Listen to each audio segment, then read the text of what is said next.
Welcome back, YouTubers, and it's that Friday feeling. I'm Nigel, and today we're going to focus on the installation of pedals and master cylinders.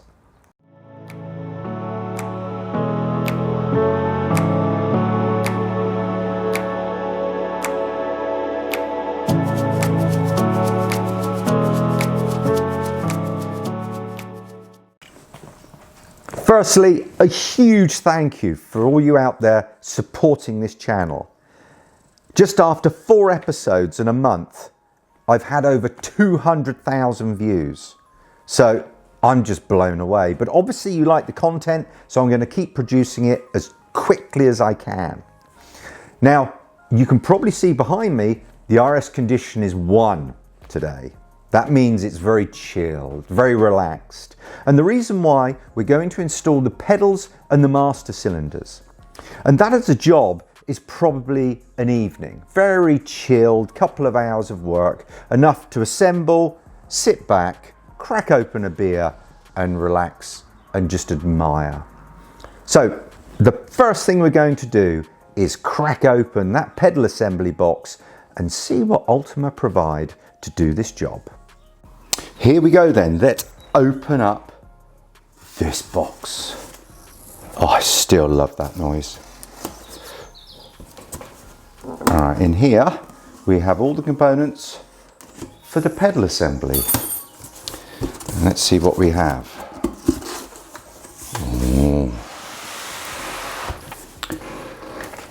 So first of all, what have we got? Well, we have the pedals themselves. Accelerator, clutch, brake. Next, we have the accelerator linkage. Look, all laser cut, drilled, superb. Here we have the 3 master cylinders, 1 for clutch, 2 for brakes. Here we have the pedal pads. These go on the end of the pedals. Then we have the brake fluid reservoir. And then finally, the billet pedal pads.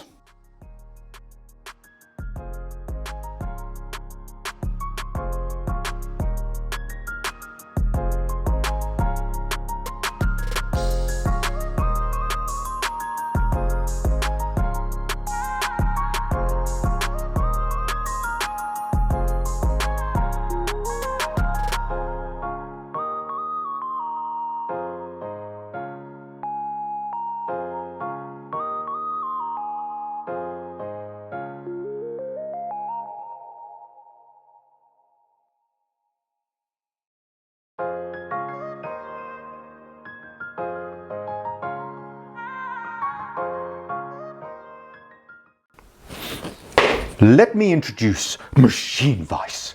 Now, machine vise we're going to be using a lot today because we're going to be assembling the pedals here prior to installation in the Ultima RS cockpit. But I want you to have a picture in your mind that these jaws are the jaws of death.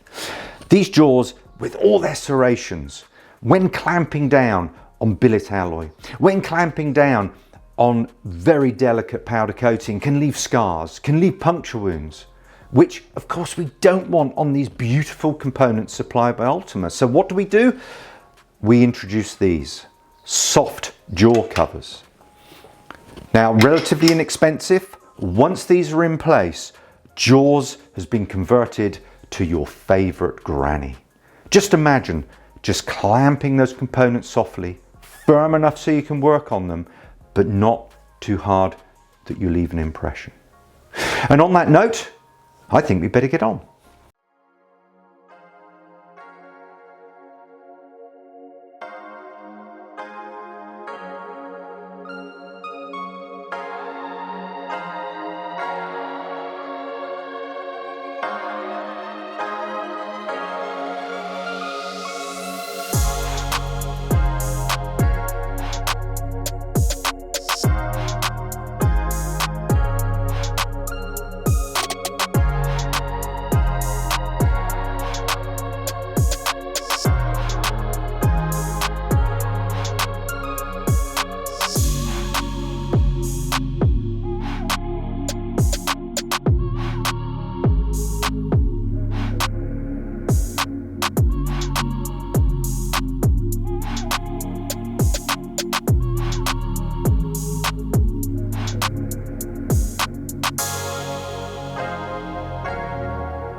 Preparation of all the pedals is really important, but particularly the brake pedal.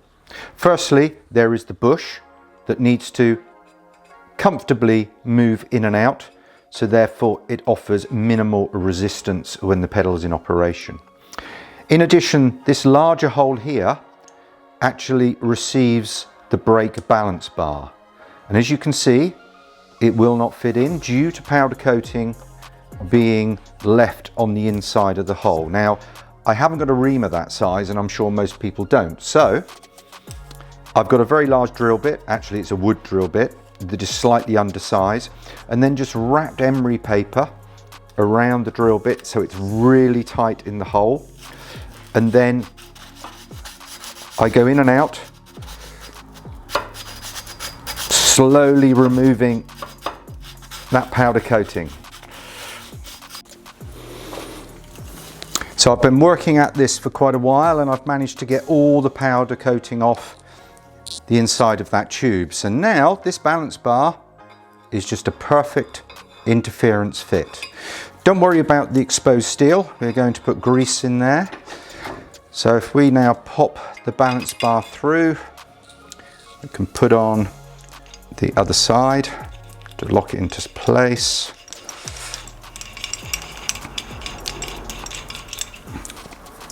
Pop in the bush, and there we go. We have our brake pedal complete. So there we have it, the 3 pedals ready to install. Next, we're going to look at the master cylinders and prep those for installation into the cockpit.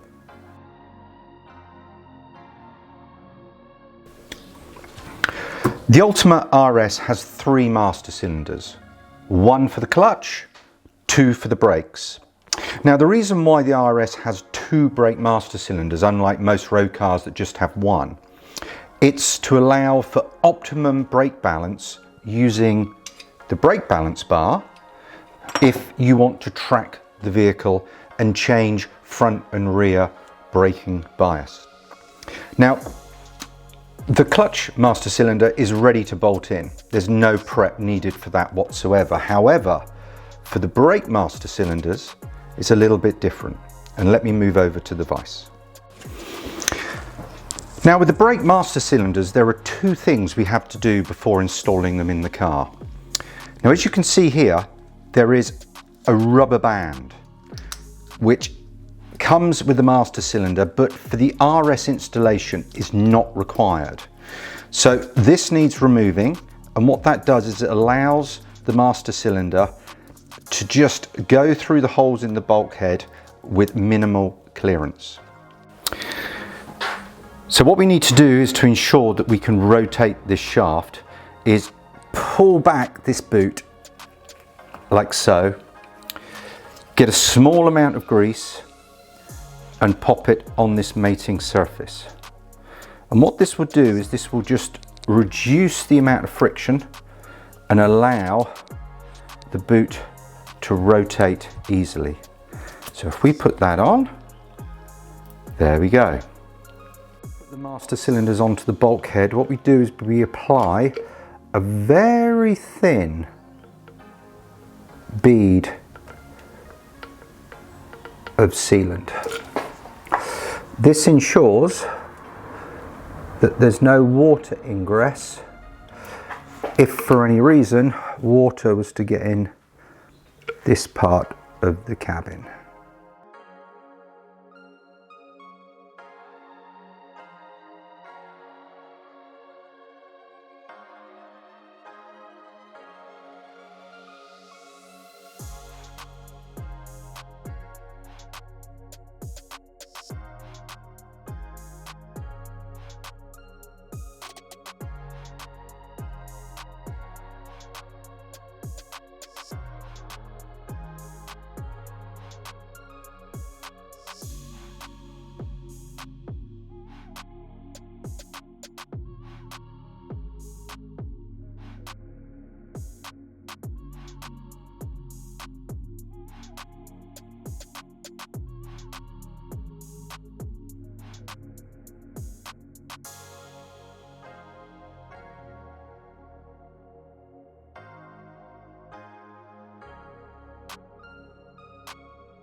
Now, before we install the pedals, the first thing we have to do is ensure these bolts actually can pass through the holes on the pedal legs. Now, what you'll find is there's powder coating on the inside of these holes, so they need removing. And the perfect tool to do that is one of these. It's a deburring tool with like a little hook on the end. And what you do is you put it in the hole, you go round and round and round and round. And what that would do is remove the powder coating, and the bolt goes through perfectly. If I now try it with a hole that hasn't been worked, it won't go through. So, throttle goes in the front hole, brake goes in the back hole, and the clutch goes in the middle hole.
So the first pedal we're going to attach to its master cylinder is the clutch. And the first thing you do is put on a locking nut here. Then this is a clevis which is threaded inside, and that is held within inside the pedal by a bolt. Now this bolt goes through another hole which has unfortunately got powder coating inside of it. So what we do is we use our magic tool. I love this tool, this is so good, to remove any powder coating. And then what we do is we have to cut this bolt shorter so there is only 2 or 3 threads showing through the lock nut as here. So we're going to add a little bit of grease to this before we assemble it. To this clevis, just to be ultra straw. And I'll just put a little bit in there as well for the threads. Why not? So we pop the bolt in, and it should just come out the other side, like so. Then let's get rid of that.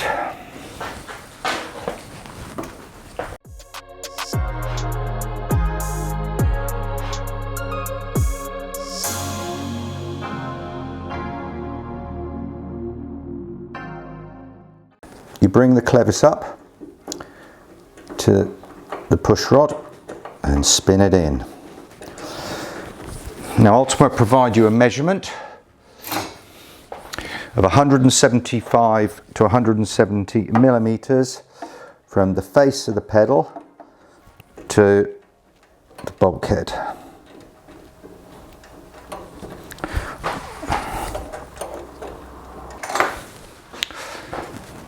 That nut.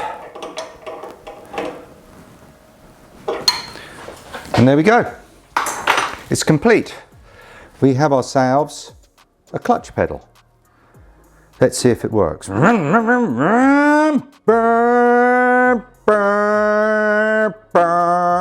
that works fine. Excellent. Now we're ready to attach the brake pedal to its two master cylinders. Now, Ultima provides detailed instructions on how to adjust this perfectly. Now, I'm not going to go through that in detail because it's not particularly interesting YouTube viewing, but it is essential you follow the instructions when doing this, because what it will do is set up the brake bias to the front and rear axle.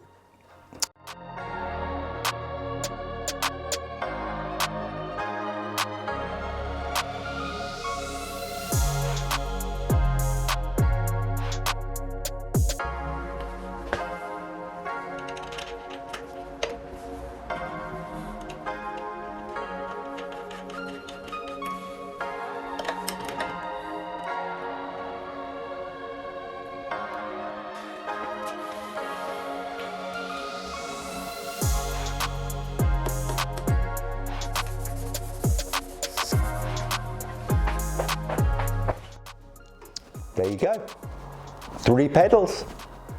And those skeptics out there that said this wasn't like Lego, well, I must say, that was amazing. I really enjoyed that. Okay, you have to do a few things, a bit of fettling. What I mean by that is remove the powder coating, but use the right tool, and it's very simple to do, and open those holes out enough. Now I'm just having a pause at the moment, have a cuppa and tidy up the Dean Den, because the potentiometer that sits here, yeah, this is fly-by-wire, eat your heart out, Airbus. Now, that potentiometer, I stupidly thought came with pack A, with the pedals, but it doesn't. The potentiometer, it comes with the engine package. Yeah, makes sense, doesn't it? So I've asked Ultima to send one to me urgently via UPS, and it will be here any minute. I love building this car. It is such good fun.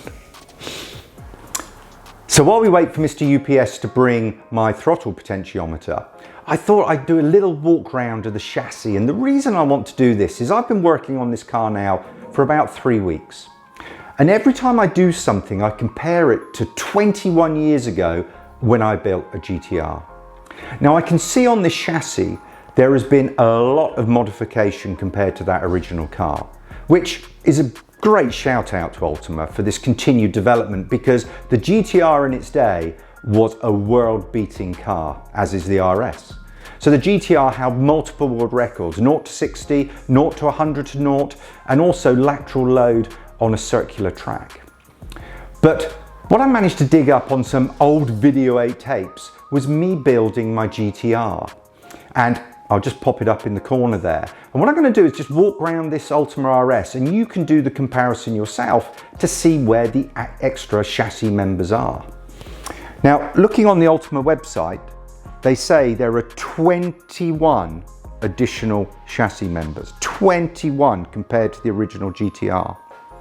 Now for me, one obvious area is the roll cage, because now the roll cage is much larger in diameter. And that is so apparent when you look at the side panels made of aluminium. They actually bulge, it's like muscles underneath. And if you look at my GTR, you will see they're smooth. Now if we come further back, the other thing that is very obvious to me are those rear roll bar stays. They used to be bolted in. And I can see why Ultima did that, because it made building the car a lot easier, because the center top would just have no obstruction when you actually brought it down over the car. But now, rather than that back panel being made of fiberglass, it is made of aluminium. You obviously can't see it yet, because I haven't fitted it. There is definitely more triangulation back here, no question, and you can probably see it better than me. And also, these top suspension mounts, I can see these have been beefed up considerably. I just love walking around this car. So, I think I can hear a van pulling up outside, so let me get back to the pedals, and we'll finish that off, and then we'll call it a day.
Pedals complete. And I got a big grin. Lovely. I really enjoyed it. Took me a couple of evenings. I've had a few distractions like filming and lighting and sound, and also a particular creative director who likes playing with his toys. But next week, we're going to start focusing on ancillaries. Now that's a selection of components being fitted. That's the wiring loom, that's the luggage compartments, that's the radiator and fan. So that will probably be more than one episode. But until then, thank you for watching, thank you for subscribing, and happy spannering. I think that'll do.